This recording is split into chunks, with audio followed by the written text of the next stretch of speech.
Hiniling ni Akbayan Party List Representative Shela Jokno na kunin ng House Committee on Justice ang kustodiya sa nagpakilalang dating security aide ni Vice President Sara Duterte na si Ramil Madriaga. Bukas sa hiling ng kongresista ang kampo ng bise. Nakatutok si Tina Panganiban Perez.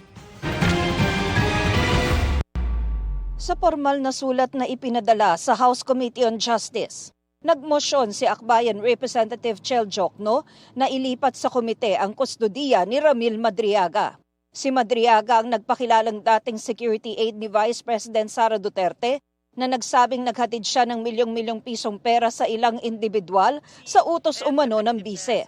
Dati nang sinabi ng bise na hindi niya kakilala si Madriaga at hindi siya kailanman naging tauhan ng DepEd at ng OVP. Isinumite ni Jokno ang sulat matapos sabihin ng BJMP na may banta umano sa buhay ni Madriaga na nakabilanggo ngayon sa BJMP facility dahil sa kasong kidnapping. Ayon kay Jokno, kailangang matiyak ang kaligtasan ni Madriaga at availability nitong maging witness sa gumugulo ngayong impeachment complaints laban sa bise.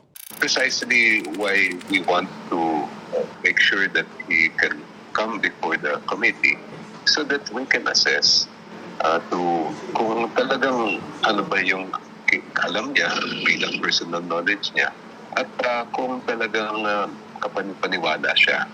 Sabi ng kampo ng bise sa isang pahayag, gusto rin nilang maging ligtas si Madriaga para maipakitang manloloko nila ito. Kaya bukas daw sila sa hiling ni Jokno kung ito ang paraan para matiyak ang kanyang kaligtasan. Paniwala rin nila, may tuturing lang na material witness si Madriaga dahil mapatutunayan nila sa kanyang testimonya na politika nila ang nasa likod ng pagpapa-impeach sa pangalawang Pangulo. Nagmosyon din si Jokno para ipasabpina ng komite ang SALN ni VP Duterte at mga dokumentong hawak ng Anti-Money Laundering Council para sa anumang transaksyong may kaugnayan sa bise.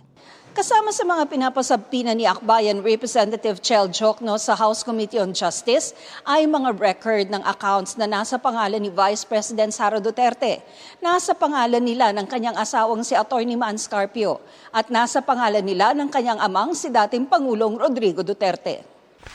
Nauna rito, naghain ng mga abogado ni VP Duterte ng appearance ad cautelam sa House Committee on Justice para ipakilala ang mga tatayong abogado sa impeachment proceedings.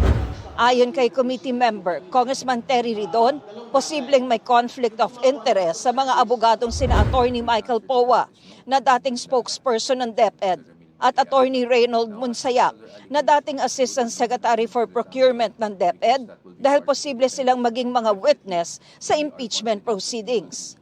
If they are required to appear as witnesses, automatic po ba na dapat bumitaw na sila as lawyers?